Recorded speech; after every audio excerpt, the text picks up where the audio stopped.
The views and opinions expressed by the Loft Party Podcast panel participants and guests do not necessarily reflect those of the Good Times with Good People company, the host, or its sponsors. It's not getting in.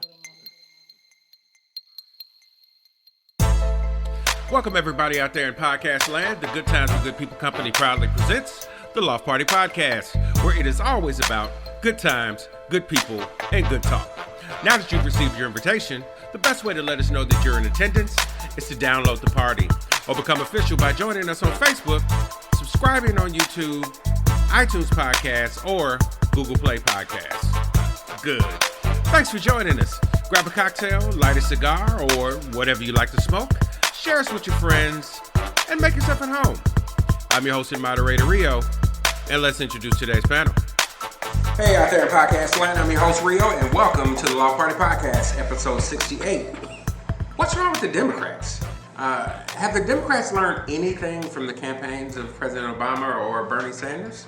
But before we get started, let's introduce today's panel. Of course, we've got our returning champion, Chris O'Connor. He's the owner of Liquid Entertainment and Investments, as well as having interest in Regal Whiskey and Office Works. We have Big Dave Elliott. He's the owner of C&P Construction. We have Brian Massey. He's a market analyst for True Media and our resident Brain Mass. Ben Roberts. He is our bartender extraordinaire here at the Pendergast Club. And, of course, the anonymous female, because she doesn't want you to know her name. So, before we get started and get into important things, let's get into important things. Ben, what are we drinking? Drinking a classic cocktail, the Aviation, with Rieger Gin, Luxardo Maraschino Liqueur, creme de violets, and a fresh lemon juice. And it is delicious. This is delicious. Just so you know out there. Is it equal parts? Yeah. Equal parts everything? Okay, so yeah, so if you're trying to make that at home, it's equal parts.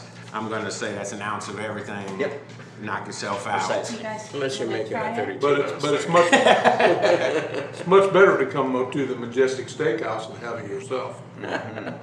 So, and what we are smoking today, we are smoking. Wow, that is a lot different. We are smoking a classic, tried and true. We are smoking the Brick House Corona Larga. I was gonna try to describe the kind of flavors and everything in the Brick House, but I'm actually gonna read what was on Cigar Aficionado's website about the Brick House because I thought it was very interesting. A reminder of the last economic recession, the Brick House brand was brought to market during tough financial times when the value of when a value-priced cigar was most welcome. But there is history in this brand. The Brick House was an old cigar named after the Brick House in Hungary, where its company's founder, Julius Caesar Neumann, lived as a child. He eventually started his own cigar company in Cleveland.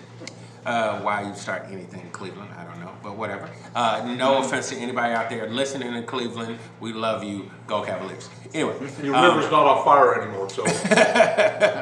And that was in 1895, and he launched the Brick House cigar in 1937. The line was retired for decades, but it was resurrected in 2009 when America again was in a financial crisis and a value-needed cigar was needed again in the marketplace. A few things have changed. Firstly, the economy has improved.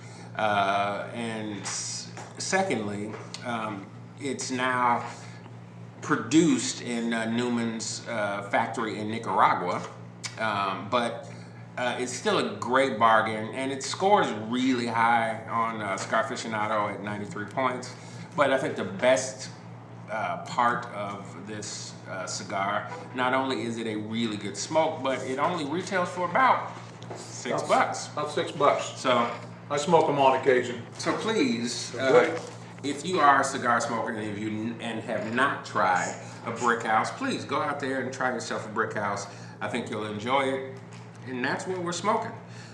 Today's RIP, I do believe that I missed one that happened probably today.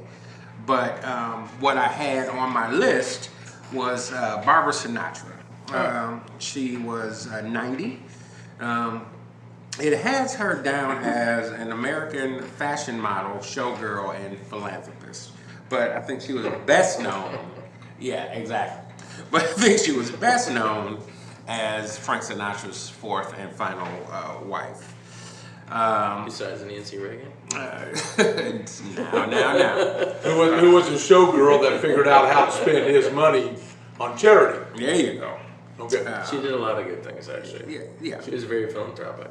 They were together the longest, too. Yeah, They were. Like 20-ish years. Certainly longer than Ava Gardner. 27 years, I think they were together before he passed away. Mia Farrow, that was another good one. Yeah, it was very short-lived, but yes. If nobody else can remember anybody else that Well, the one today that you may have missed was Sam Shepard. Sam Shepard, yes. I knew there was somebody. Of Roadhouse fame. If you would please. No, that's all it says. How old was he? Does it say? 73. Okay. He was actually a genius, and Roadhouse may not have been his finest moment. Pulitzer-winning playwright and Oscar-nominated actor. Right. And he was a director as well. He directed several movies. All right. Okay. Speaking of directors, Sam Shepard passed away. which is what we just said. Oh, I'm sorry. Well, they were talking about something else. Wow. We also want to bring out that this cocktail is very, very potent. Yeah. It should be drank very carefully. That's the first thing we want to say. Yeah. Hey, all right. Well, I was trying to find it while you guys were talking. Drink responsibly. Remember that. That was great. Hey, and with that, we'll be right back. Hey, you can search for the Loft Party Podcast on iTunes Podcasts, Google Play Podcasts, and on our Good Times with Good People YouTube channel. You can follow us on Instagram and Facebook, tweet us on Twitter, and if you like the content we provide, donate to us on Patreon. www.patreon.com/Loft Party Podcast.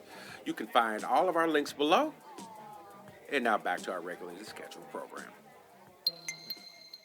All right. So we are back, and before we get too deep, let's play a quick party game. So, if you could be a dictator for a week, what would you change? I'm gonna say not of some strange small island. Let's just say in fantasy land, you could be a dictator here in America for a week. What would you change? Let's start. Let's just go around the table, and I'll start with our returning champion, Chris O'Connor. I would make every single public park have a statue of me that says great things about me and how cool I was. As dictators do. Yes, Okay. that is all I want to do. Okay. All right. Everything else stays the same. Yeah, I don't want anything else happening. I probably didn't do anything as dictator. Just rob the people blind, and then I want statues of me. That's all I need. So it would still be the same. Classic, yeah. Yeah, it would still be the same. What about you, Brain Max? I don't know. That's like a lot to ask right there. I don't know. I mean, I do like the whole statues thing. That's pretty cool. It's gonna be hard to top that. Okay. Maybe have like a national Big Lebowski day where it's free bowling across the U.S. Unlimited White Russians. Yes. Okay. Now No, we have to have white brushes too, because we must stay diversified. And there is one rug that gets passed around. I was going to say, yeah. A rug. The rug really Well- made the room. I know. Well, everybody gets the same rug because it ties every room. There you go. It ties everyone together. Only half the people get them, and the whole goal is to like steal someone else's. I think you gotta. Yeah. All right. So every year somebody tries to steal somebody else's rug who doesn't have a rug. It becomes a musical rug situation. There you go. Okay. Yeah, this would be fun. What are you thinking, Ben? What would you change? God, I don't want to get serious on this. I mean, you can get serious if you want to, but yeah. You know, just the stuff that I think we all kind of want. Getting rid of the whole lobbyist corruption situation we have in Congress right now, and You're a dictator, you don't need to worry about that. Yeah, I'm trying to be altruistic here. That's what the But firing he's line only is dictator for. for a day. Congress So. is there for you. Yeah, you get to be a dictator for a whole All right, week. so that's the Oh, first thing wait. I do, and then I'd subsequently meander into the world of hookers and blackjack. Okay. Okay. All right. All the hookers. Hookers and blackjack. All right. You don't want to name a drink after yourself? Like a classic cocktail? Did you say after one thing you would change? Yeah, I can awesome. Or what would you change? What would you change? The one with egg white. What? That should have been named after you. Your drink with egg white. That should have your name on it. Yeah, it should. It's delicious. Big Dave. What's your last name? Roberts. See, that's perfect. The Ben Roberts. Exactly. It does have a. It sounds important. Honestly, it sounds like Range you're a PGA golfer in 1930. Yeah. It's really good. What would you Ben change, Roberts. Dave? I would make cigarettes illegal and cigars free. And I would put a rum bottle on every table. Good man. Good Man man. after my own heart. Like a chicken in every pot. Good man. Good man. You know, and let's see. Then we should have a free pizza night too. Okay. That's not a bad Okay. idea. So now we got free pizza, free cigars, no cigarettes, and we should be able to smoke anywhere we want to smoke. Okay. And no bitching about the pizza. And I would build a statue to myself because people have had something to throw stuff at, See? and Yeah. pigeons have to have a place to shit. Okay. And there must be graffiti. It must be graffiti. Yes, there would definitely be graffiti on big day. Yeah. And it'd be All a the big most statue because important I'm big statues day. are graffiti. And I was female. What would you do if you were a dictator for I a week? think I would make sports betting legal in every state. Okay. Ooh, that's Okay. legit. That's a legitimate one right there. Including college sports. That's a legitimate Yeah, actually, I I don't think care just if sports. it's Pee-wee sports. Sports. T-ball. Okay, I'll just say this: the betting you can do in Vegas, I would make legal everywhere. My fourth grader can kick your kid's ass. And on a serious note, I would probably get rid of no term limits in Congress. Okay. You're a dictator. There is no Congress. I'm only a dictator for a week. Sorry. Everything is bad. It's only a week, so But yeah. I don't know. Actually, fun times. Fun times. Yeah. I would make it so you could have Vegas style things anywhere. Yeah.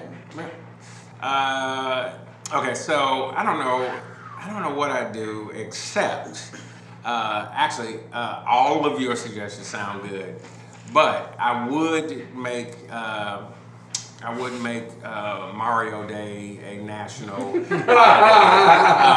is today. Well, the funny. No. There is a Mario Day. March 10th is Mario Day, and I would make that a national holiday, and because I would. This is after Mario the Game Show. No. I'm the dictator. Well, I know, but that's where the original Mario Day came from. Yeah.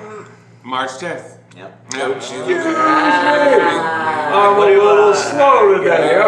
March 10th. What do people do on Mario Day? What would they do on Mario Day? Well, you know what? I don't know what they do, but let's postulate a little bit, shall we? One, I think all graffiti would be legal on Mario Day. I think that you have to smoke. Good graffiti, not just like going around and writing stupid No, random bullshit. tags, everything. It's all legal on Mario Day. Does everybody be on their knees in your direction at 3 o'clock? No, I don't think I want anybody to actually bow down to me directly, but I would think that everybody needs to have at least one whiskey or scotch-based drink and a cigar on said day. And Mormons are gonna love this. and they have to make at least one purchase from the Good Times with Good People store, and on said day, and life is good for me. For me as a dictator.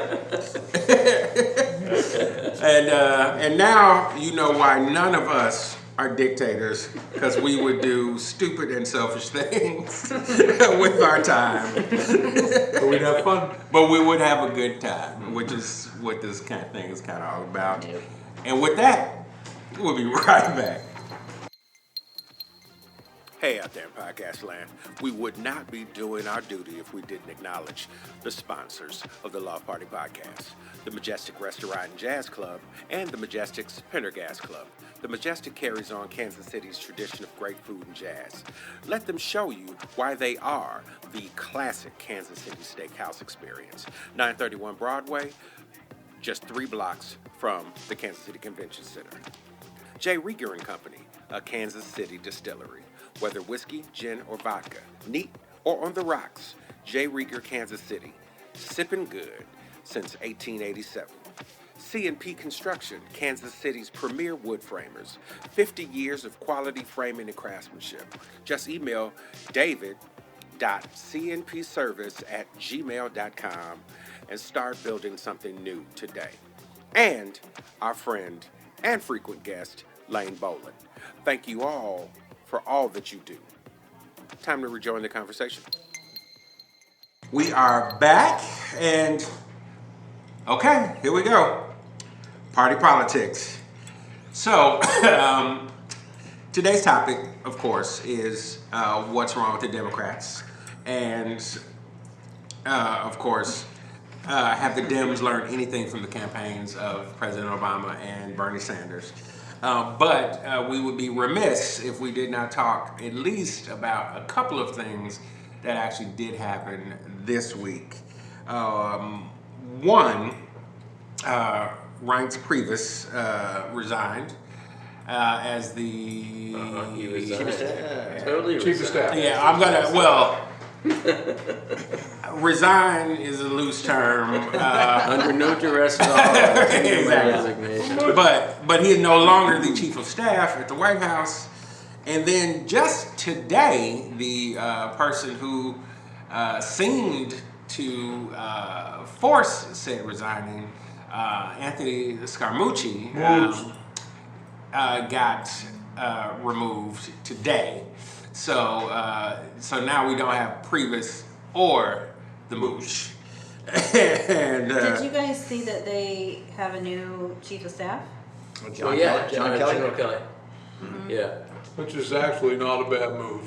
And that was, it seems like, if you think about it, that seems like a prerequisite. And we're getting rid of this Yahoo if I'm going to take this job. He's wanting some, So, Well, they He's said one- that he said he made up his mind 3 Scaramucci. days ago. They said that Scaramucci thought it would be good to give him a clean slate so he could have his own. Well, it was almost, if you staff. look at it, it was almost the exact same resignation letter that Sean Spicer put in there, which both said, new person, clean slate. Had all these, like, there was a 3-sentence thing, and it said almost, it's like they had it as a word template, and they just changed the name. They sent it around the office and said, in case you need this, here's the template I used. Exactly. I didn't watch the press conference on it. Did anybody else get to see it? I didn't get a chance to see the press conference. It was super interesting, and I really do like the press secretary. I think she's really good, and she was very adamant that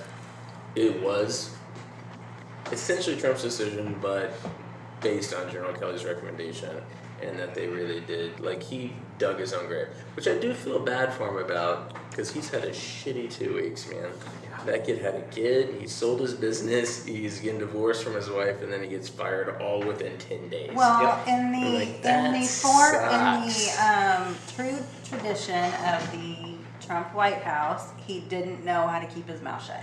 I think he went over and above and was starting to overshadow in a weird way the president. And if you know anything about Trump, don't overshadow Trump. That's always a bad idea. Look, he's if not happy if he's not the one in the news. If the first thing you say in any official capacity is that the chief of fire everybody. is that you're going to fire everybody, and that the chief of staff should perform sexual acts on himself, probably you're not going to keep that job. He But is it wasn't not talking true- about the chief of staff. He was talking about He was He's talking about the Reince Priebus. Yeah, the chief Bannon. of staff. exactly. No. The ban comment was separate. But this is Trump's own fault from the beginning by not making him report through Priebus, which was a mistake. I mean, in every White House in the world, chief of staff is exactly that. It's the chief of staff.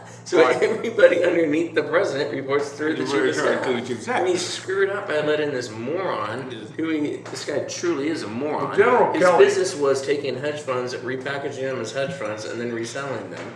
And that's all he did just to get double fees. Yeah. It's a scam. And so I'm like, no, you should never have been allowed in He the should White have House in never the first been there. place. I agree, Mook should have never been in there. But having General Kelly that's what that place needed. They need somebody that's organized and disciplined, and you toe the line. So just like, in our businesses, I'm with you. you have to have that person that's going to toe the line for you. But what if the person who doesn't toe the line is the one who's in charge of everything, and you spend all this time making up for his stupid sorry ass, saying stupid things at 4 a.m. on Twitter that then people have to backtrack for and lie and cover up for, and then you get notes during a press conference that tell you something completely different, Can and Kelly you look like control an idiot. Can Kelly control that? That's going to be the major question. No. Probably not. No, and I think he's gonna. Well, he has no authority over the president, but he may have better influence, but he has no authority. That's my point. The one thing that'll happen at the end of the day is if Trump loses Kelly, if he resigns, quits, whatever happens, he's done. Because this guy, if you've gone through Priebus, who you can go, listen, RNC stooge, was that guy who's playing, we're doing a new Republican Party, whatever.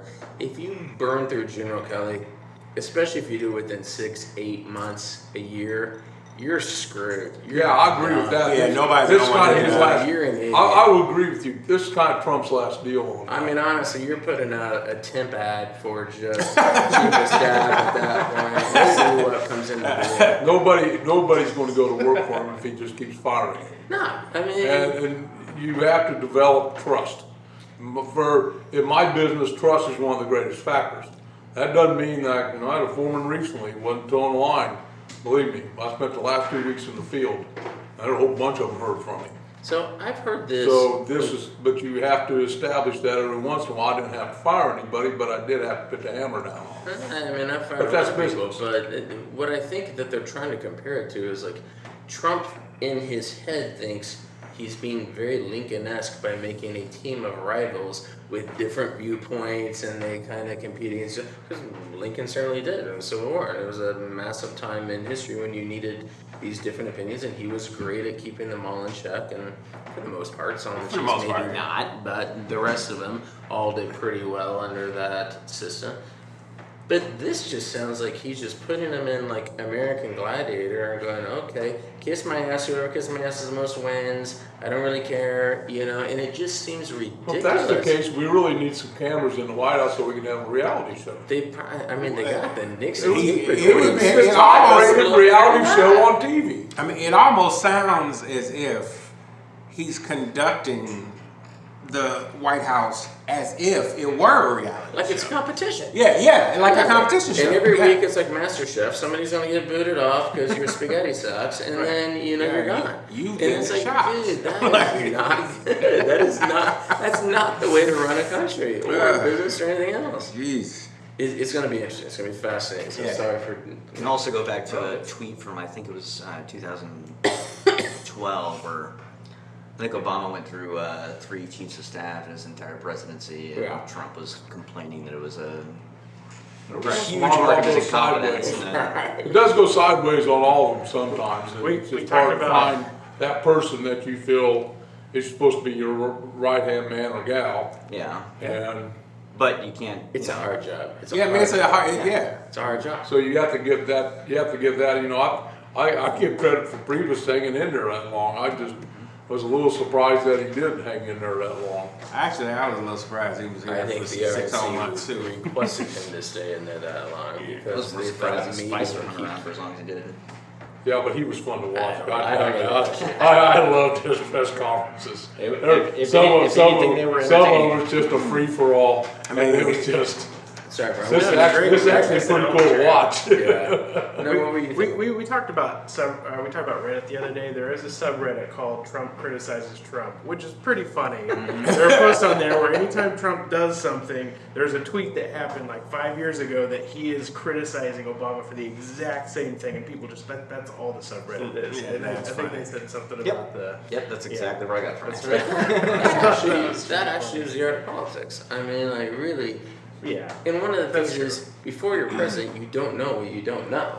Right. And then you get in there and you're like, shit, there may have been a real reason we went to Iraq or did something crazy or whatever I was disagreeing with at the time. We're not privy. We're about privy to my personal guess is maybe 20% of the information in the world at best. Yeah. You know? I mean, Obama did the same thing. He got in there and he's like, shit, I gotta change some stuff up. Yep. You know? What I ran on may not be right. You know, Or feasible. Right. the other thing exactly. that frustrates me is that you look around at some of the things that are happening, what they're doing with the Middle East. Like border crossings are way down. I mean, there's some positive things that they've done, but these are by the people that he's put in place. I can't necessarily give it to Trump. Trump. Not Democrats. He has some people out there. I think Tillerson's done a pretty good job overall. I would agree. That's a tough job. In spite of And Trump, in spite of to him. be honest. Yeah. But that's my point, is that there are positive things happening in his administration out there that you can't deny. Let me give you a classic example, and I would say But this. it's almost in spite of him. This is where it's different being a candidate than different being the president.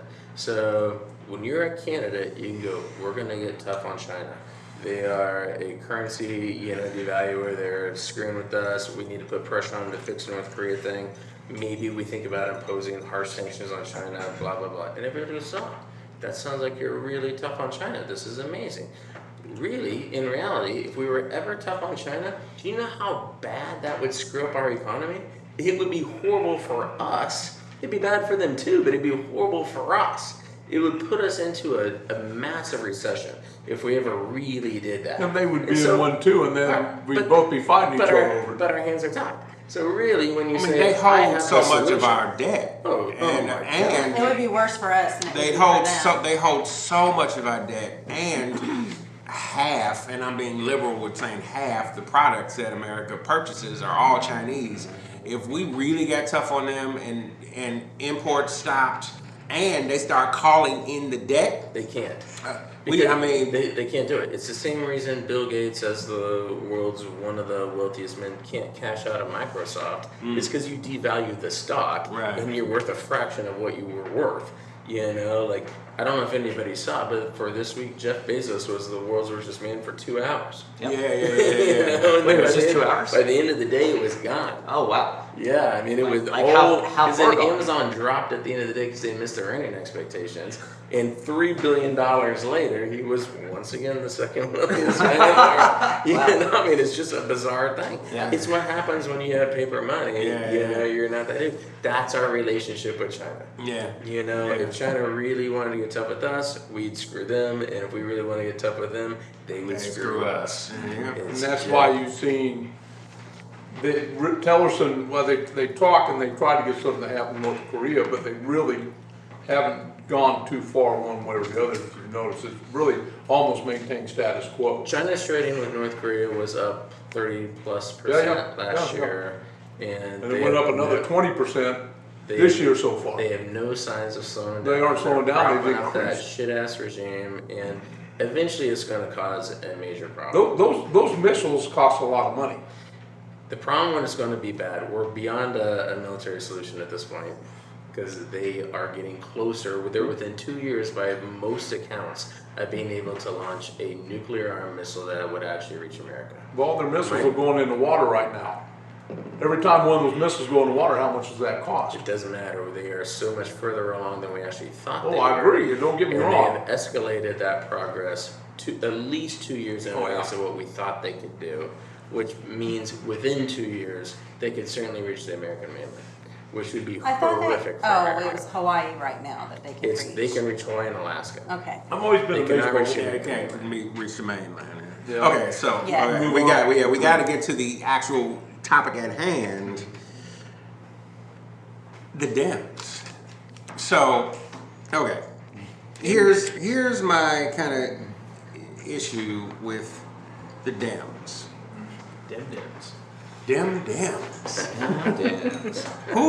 Who's running the ship over there? Because Chuck Schumer. well, okay, so He had a brilliant week. okay, what maybe this week, but what I've been seeing the past few weeks it's made me go, okay, what the hell is happening over there? I mean, they trotted out 2 or 3. We're gonna pause. This is from our past podcast.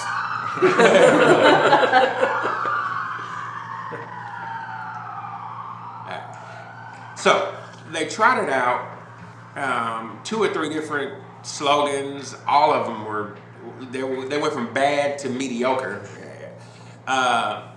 The press conference when they put out the last one, it looked like it just looked like a rest home ad with everybody that was up there. I'm just like, where's the energy? Where's the vitality? I'm like, and with the Obama campaign, and for that matter, the Sanders campaign, being as brilliant as they were with their organization, how does the party seem so disorganized? Okay, I'm going to tell you first off, the Sanders campaign was not a brilliant campaign. To get college kids to like you by telling them you're going to let them go to school for free is really easy. And how many of them turned out to vote? About 0.0%. So he's a nothing. He's a joke. And it's an unsustainable idea. But beyond that, what I think you're actually seeing is a massive resurgence of the Democratic Party in a very unified way. And this is why I said Chuck Schumer. Chuck Schumer has kept everybody in the Senate on the exact same page. They didn't have a stray vote on anything. He's kept them in line, and I think what they have done is did what the Republicans did against Obama and go, nah, we're just unified against being against you. This is all we need to do right now is be against you and stick together. We don't need to actually do anything. We just need to say we're not going to help you out in any way. And that's it. And now that is the one thing that I can say that I've noticed that the Democratic Party has been doing that I've wondered when they were going to start doing that. I haven't seen a stray vote this year. No, none this year. I mean, especially in the Senate. No, none. I can't think of a single one. They have, and I'm sure Big Dave will probably disagree, but them actually for a change towing their party line has been. It's been refreshing to see that they can get behind one notion. The problem is it's the Republican problem. Well, I think the problem is it's kind of the same thing with the Republican healthcare. So you've had a protracted amount of time to write something worth looking at. These are But remotely the same people. I will shut up after this. But in 7 years, you've had 1 million Really? Republicans in office. I will absolutely be quiet because I know you're definitely going to want to jump in this. But what I will say is, it's hard to be in charge. Because when you're in charge, that means you're supposed to be coming up with the ideas and leading them, and it's far easier to attack ideas than it is to just attack a nothing and stay together and say, no. And Republicans did it for the last 8 years. And they did a very good job of it. I mean, they were very successful for the most part in saying no. You know, but they didn't put forward anything that was of interest. They just said no. And that's so easy when you're not in charge. Once you're in charge, you figure out, this kind of sucks. And if they stay together, we're pretty screwed. You know, and I loved McCain going out there. That was one of the most awesome things I have ever seen in my life. yeah, doing the gladiator thumb down. Yeah, I was like, I think there's McCain. There he is. I heard a lot of people criticize him, and if you watch the tape, what happens? He goes out there, he has to turn to the guy who keeps roll. Right. Then they have to read him the bill because people are like, why was his hand out there so long? He's trying to be super dramatic. Yeah. You know? No, they have to read him the question then, and then he goes, fuck no. Right. And it shouldn't have been a surprise because he told them when he made his speech about, he said, yeah, I'm voting to continue debate. Yeah. Or to be able to debate. Right. To do it the right way, And the he way we've said- done it for 250 And years. he said, 20 years. as this bill stands right now, I will vote no. Yeah. So it shouldn't have been Yeah, I was surprise actually to surprised anybody that- that I he was surprised voted that no. people were surprised. He missed his turn to vote because the president called him trying to change his mind. I mean, that's why he wasn't there when they said John McCain. He had to come back in later and go, wait a second, I want to get my vote on record. I want to get my vote on Fuck no on this. It's not going to happen. And I loved it. I thought it was great. And that's a guy I thought really voted with his conscience. And from that, I will be perfectly quiet.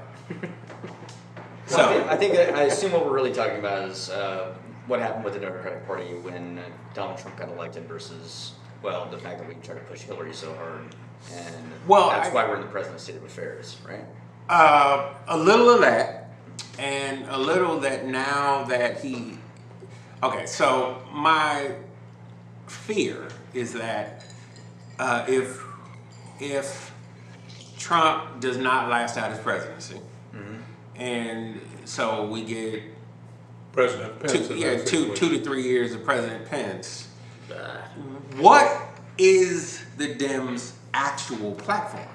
Like, what's going to excite their base and excite kind of the middle of the road people to come to their side? Well, I think all they're going to do is just say, look how bad it is. Look how bad it was. That's all they're going to do. Well, like literally their first slogan they tried to trot out was, have you seen the other guys? And I was like, oh, come on. Right. But you got to consider the place in history. This is a Ford versus Carter moment. If you really think about it. And most of the people there were there when Ford versus Carter. Sure. I mean, if you want to think about it, if it's a Pence versus, whoever else kind of a thing, whoever else is going to win.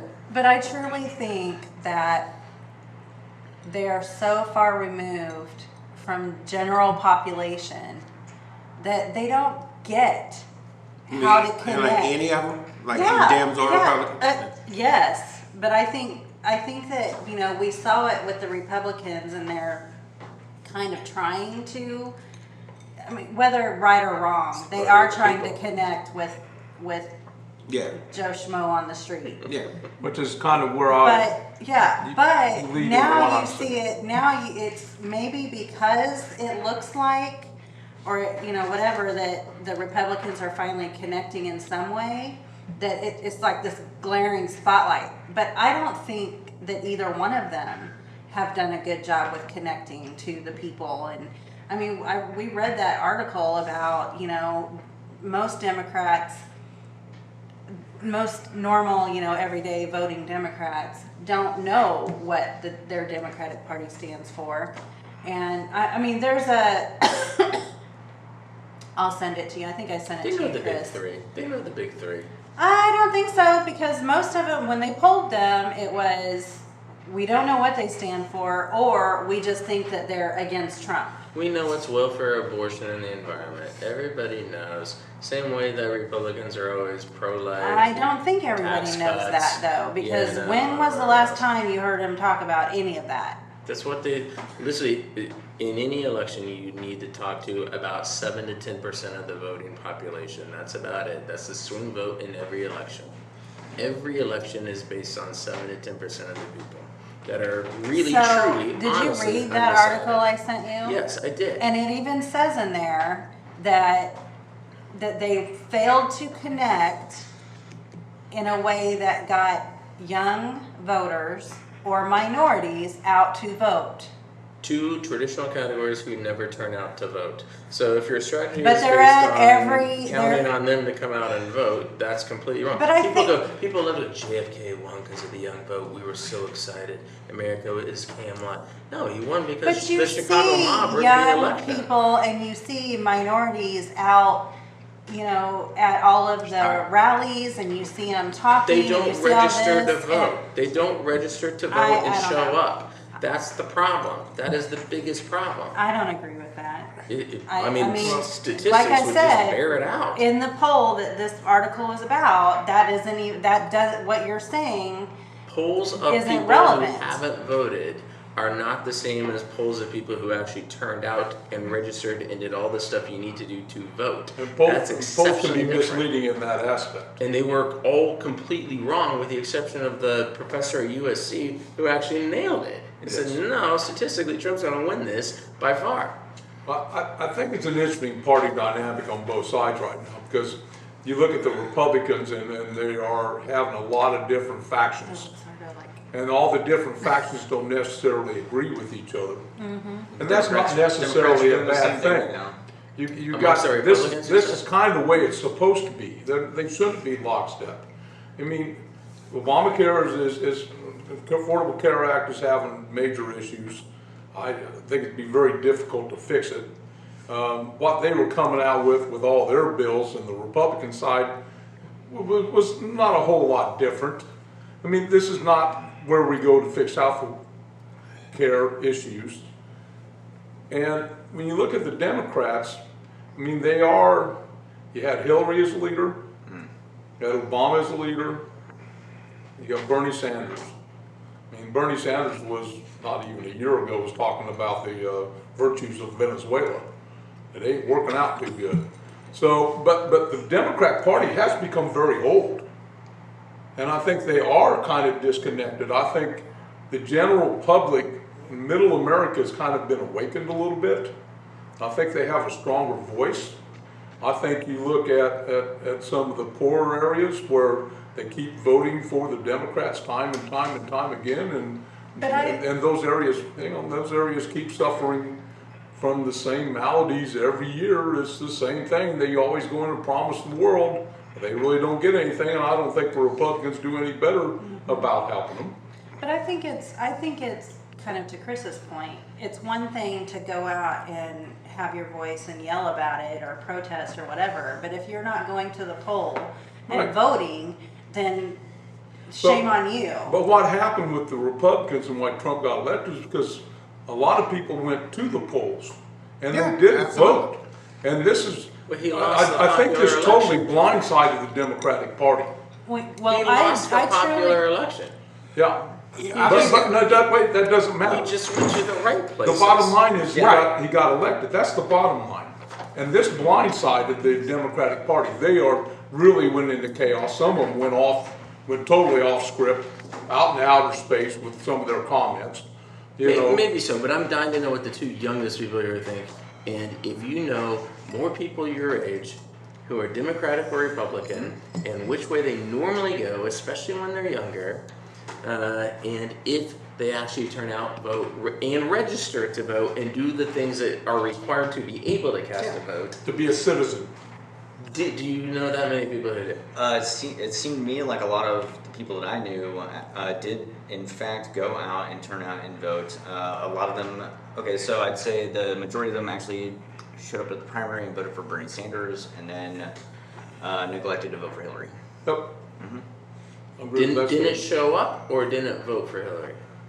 They didn't go back and vote a mix, for. yeah. I'd say mostly didn't go back. Just didn't go back. I'd say mostly didn't go back. So they went to the primaries, but they didn't go to the actual they general were election. so pissed off that Hillary rigged the primaries. Yeah. So they didn't cast a vote in the general election. The whole They just Democratic decided Party to did. What do you think? I would say, because I kind of try to pay attention to this, like having my friends be sort of sample at what I've seen, and I would say that this year, or this past year, I should say, there were much more that voted than I expected. But that's not to say that there was a lot, because I would be wrong if I said there was a lot. It was just more than I expected. I would say more than normal, but that's why. That's my realization. I know. I walk around and I see like people are like, "Oh yeah, I just graduated college." I'm like, did you just learn to drive? Hold on. It's really frustrating when, and we all do it. We've all been there. There's a point when you really kind of start thinking about, oh shit, this does affect me. Mm-hmm. And a lot of the younger base isn't quite there yet. You still have the up to 26-year-olds that are on their parents' insurance. So they're not connecting how it even affects them. There's going to be a point where you can no longer be on mommy and daddy's shit.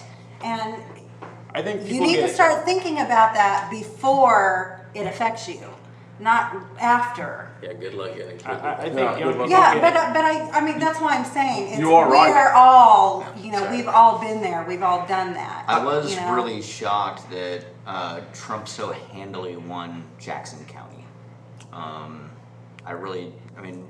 Obama won Jackson County both times, right? Trump won Jackson County? Yeah, Trump won Jackson County. Absolutely. Oh, I thought he lost Jackson County, but won the rest of the state. He actually won Jackson He County. won Jackson And County. it was pretty significant. Yeah, it wasn't close. Well, yeah, and that is okay, which gets That's me interesting. to the actual crux of what I'm asking is what What happened to the Democrats what in Jackson County? happened that the Dems, not the leadership of the party, but the actual constituents, the people who go to the polls, what happened that they disconnected I don't think that people saw that hard? I don't think that people saw hope in Hillary Clinton at all. Well, I think it's two. I think it's not being happy that Sanders didn't win and Clinton did. But I think people truly did not believe that Trump would win. Yes. I think they that's exactly truly Yeah, thought, now, I do don't believe- need to go because nobody's gonna vote for him. The problem is Yeah. he threatened it so many times that he was going to run, and it really was kind of a threat. Like, I'm going to run this time. And when he finally did, people were like, it was just shock value, and they didn't take. They didn't take it seriously. It wasn't. They didn't Well, take how about it this seriously. too, I though? didn't either. Hillary ran against Obama, and she was a bad candidate I then. think he was Yeah. just as Well, So why would they expect her to be a better candidate again? The Democratic Party failed to pick the right candidate in place. Now I can go with that. As a matter, and to that point, after running Obama, charismatic, not just a speaker, but borderline real true orator. Like he could stir. He actually got young people to the polls. After running that candidate, what happened that they're like, okay, Hillary, I think you can handle it now. I think she bought it. Because, well, I don't know if she bought it. She was supposed to be the one that ran, and Obama jumped. I think, her. yeah, I really do And- believe that they, being the Democrats, have kind of followed this system of you're next up. But don't you think it's a Bob Dole moment, to be perfectly honest? I mean, Bob Dole in 96 versus Clinton, like, that was never going to happen. John And it McCain. I thought John McCain, and I was just about to say, I thought John McCain actually ran a very good race. Yeah, But it still was He was the very- next up. I thought With the Yeah, Romney yeah. exception, I think that if he would have picked anybody besides Palin, he probably would have. He was winning it. I think it was fairly close. No, he was actually down when he picked Palin. He did it. And I think that was a desperation move, get and some then sort of he shot himself all the way in the foot. But and I think Romney ran a good campaign also. I to be thought perfectly Romney honest. was going to win, really. I thought there I was a was fair surprised because I thought he did run a It's a good fair campaign. chance, and he had a lot of. I didn't think he had a snowball's chance. Nah. Well, I think you're But running he up ran against, a good campaign. but you're running up against a sociological. I think that force may in have Obama. had a little. Yeah, bit to do with and it. that's It I kind guess, of- and I guess that's my point. Like, if you know what it takes to, and I've never fully understood this because I've got a couple friends out there who, like they need to lose weight or they need to get in shape or they need to, but they've done it once, and now they can't seem to do it again. And I'm like, but you've done it once. But you're asking for something that's impossible. I mean, just go back in history. You have FDR, amazing. People seem to kind of, revere him and all these other things, although I don't personally think he's the best president, we've had. A lot of people do. And then you go through Truman, Eisenhower, and then you finally hit JFK, and everybody's like, JFK. And then you go LBJ, Nixon, Ford, Carter. Yeah. Finally you hit Reagan. But You go, but they Reagan. also- And then he goes, George H.W. Bush, not super exciting. Clinton was kind of exciting. Then you have George W., not that great. Yeah. But they it just also comes in those had waves. campaigns and slogans that were very clear and simple. They had something much more than that. They did, but I think that... Yeah, like you say, I agree. But it goes back to understanding what somebody is running for. You're not all over the place. But Clinton, whether she was good or bad, everything, she was like trying to put out fires her entire campaign. I mean, it was... Fires of making. Yes, I'm not saying that. I'm not saying anybody was at fault or everybody was at fault or whatever, but it was just a constant having to go out and deal with talking about stupid bullshit and not actually your platform. I think if you compare the campaigns of Hillary and Trump was the one who was just a complete moron saying stupid shit all the time. But he got people excited and he got people behind him. And so her biggest fault, despite Bill Clinton, who was probably the best campaigner we've ever seen in our life, maybe up there with Obama. They were the two greatest that we've ever seen in our life. I think he was too. And he said, listen, go to these outlying suburbs where people are losing their jobs and just go talk to them. Pennsylvania and Ohio, that's where you need to go.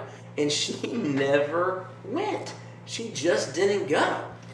And it would have been such an easy strategy. For her to win would have been a 0.0. Those are both traditional Democratic states, manufacturing jobs, and all she had to say was, listen, we're bringing back... All she had to do was steal his message, which Clinton was brilliant at. But we're now taking talking their message about... and we're going to bring back manufacturing jobs. This is what we do. We're people of the people. But we're now talking about what have the Democrats learned from Sanders and Clinton and not being able to follow through and get your base. I think I got an answer. When does that happen? I think I got an answer to that.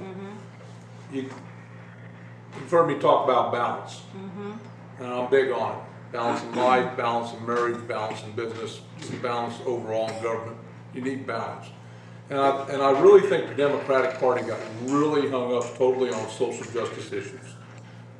You got to have some social justice, but you can't forget the capitalistic aspects too. There has to be a balance of good social programs, eliminate the bad social programs, to be able to excite that base saying, you know, this hasn't done us anything for years. We got to get rid of this, but we're going to have this. And this is what we're going to concentrate. This is a good program. We're going to work on this. But at the same time, we got to get you jobs. We got to get you out there working because a good economy cures a lot of social ills. But when was a president ever said, I'm not going to get you I don't think they have that message very good anymore. I mean, like, I have never seen any political candidate for that matter saying, I'm not going to get you a job. It's always a matter of where they went and where they said they were going to get the job. Trump, in a ridiculous fashion, promised all these just stupid-ass jobs to people who were desperate, and she never went in and counterbalanced it. All she had to do was go to the suburbs of Pennsylvania and Ohio. Well, I don't disagree with that at all. Guess what? Who's brought jobs to manufacturing workers, blue-collar workers, the billionaire from New Jersey who doesn't pay his bills and declares bankruptcy all the time and fires everybody, or me? I mean, my God. I mean, like, that's the easiest message in the world. But we keep going back to her campaign. But we're talking about why can't Democrats... That's where they lost it. They lost the message right there. Yeah. I mean, they stopped talking to blue-collar workers who were losing their jobs. That's what they stand for. They thought she was going to leave us, and she was. Yeah. I think that really hurt. Yes, she is. I agree. Okay, Clinton and Bill Clinton are leaders. Okay, so here's the question, because I don't know if I agree with that, but here's the next question. Who do they have that they could run that may have a snowball's chance in hell of winning? They're putting a nod towards Tulsi Gabbard, or is it Gabbard? Gabbard from Hawaii. It isn't not Gabbard. It is Gabbard, isn't it? Yeah. She's Bernie-esque, young. Do you want another Hawaiian person? Does anybody really think Elizabeth Warren has a snowball chance in hell? I don't. If she runs against Trump, yeah. Well, I just think she's very shrill, I don't think she has a large appeal on the stage. All she does is stand up there and just shrill. And I don't think that's what people want to hear. I think it's going to take a very personable candidate. I'll be honest, at this point, pick one of those two women who voted against healthcare. Pick Susan Collins or the other one. I can't remember her name right now off the top of my head, but they have a great chance right now of building upon the momentum that they have going. And I love Susan Collins. I think she is phenomenal, a free thinker. She's from Maine, and I understand the Maine. And I know that she's a Republican, but I do think she would probably do a Joe Lieberman and switch party kind of thing, or do something like that. Or, like a Trump thing. Because he was Democrat forever. In terms of just straight up Democrats, that's a tough call, but I think you're going to find in 2 years one who's going to break out of the pack. I hope so. Okay, so I think to your point, I think your earlier point, I think Obama was kind of a force of nature. I mean, he was not just the right guy for the moment, but like he was exceptional on so many levels. He's a tour de force. Yeah, like he would have been hard to beat by anybody. Which got me to thinking, is that what the Democrats in general need?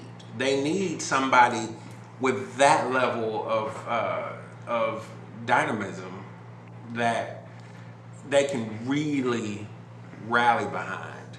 But who in the party even seem like the only people I could come up with? Maybe it's not going to be somebody. I'm sorry. Go ahead. Well, I think the only person. Governor.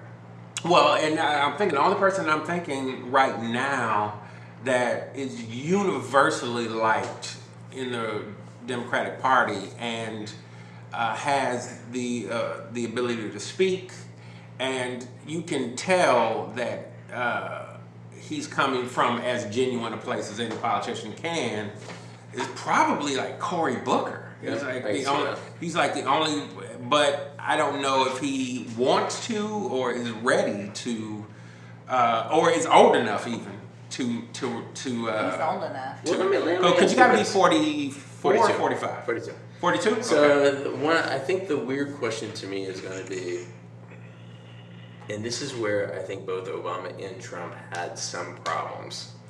I think they both loved campaigning so much that when the campaign was over, it's kind of like, oh God, really a day-to-day job? We got to do this shit?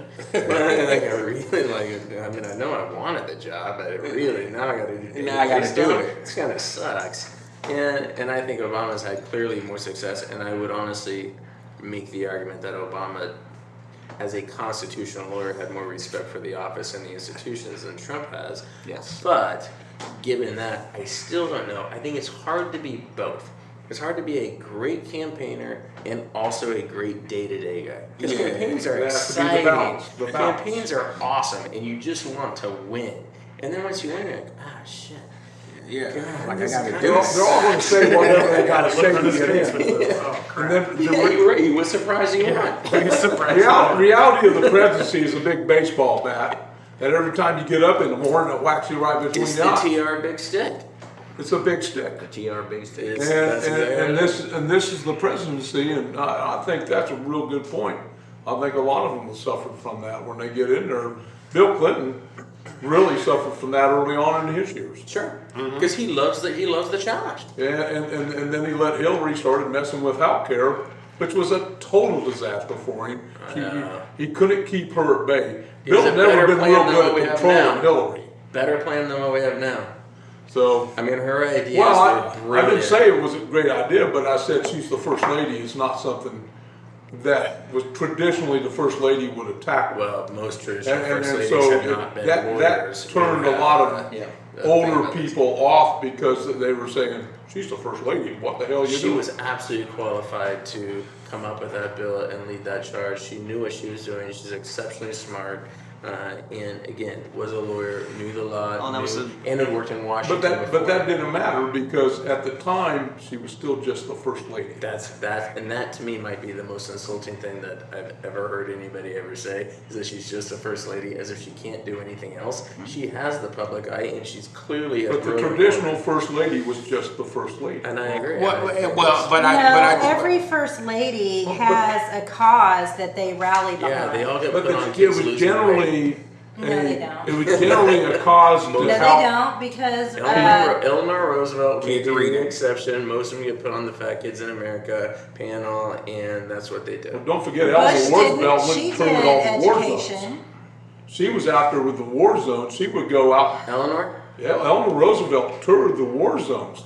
She went to Germany. She went to the Pacific. Call that She American met with the Bush soldiers. it a little Eleanor bit. Roosevelt was rather an amazing person in a lot of ways. She was kind of a dude, For a though. woman of her But what does time. that have to do with marriage? She was still a first lady. What I would like to say is that I hope one major thing that, and you can say this for either party, it doesn't matter, is to learn from this is to not make assumptions. Because, I mean, I think that was the big one, was I think the Democrats thought they had this, no doubt about it, we got this, and everyone was completely shocked. Yep. And Have you looked at the numbers behind this? There's the brain mass speaking right there, right? Behind the voting trends?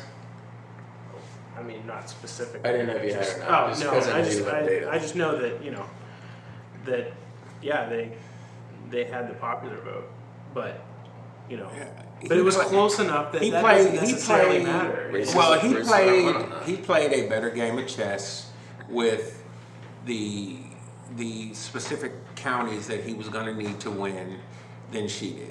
And let me- And Well, and I wanna add to this. he wasn't afraid to play openly dirty politics. very true. I think people love Openly that. dirty. I think too. I'm people not love it. saying they did or didn't. I'm just saying he wasn't afraid to. Everybody else, being a politician, felt that there was this unspoken rules of They had to make- engagement. They had to maintain And- their goody two-shoes image It's somewhat. not a goody two-shoes. There is a respect for the office. And I'm telling you, like right now, for example, on Friday when he was speaking in front of all the police, and he said, you know what? Next time you're thinking about putting your hand on their head to make sure they get in the car okay, why don't you not and just throw them in there and all that shit? I'm like, dude, Well, you can't it's say not stuff only- like that. That is unpresidential, especially at a time where I'm like, the police are having enough problems. You are not helping by going, oh, I should really endorse police brutality. This would be great. Yeah, this is a smart idea. But even if you take it from there, why would you ever, in front of the Boy Scouts, talk about Sex on a yacht? yes?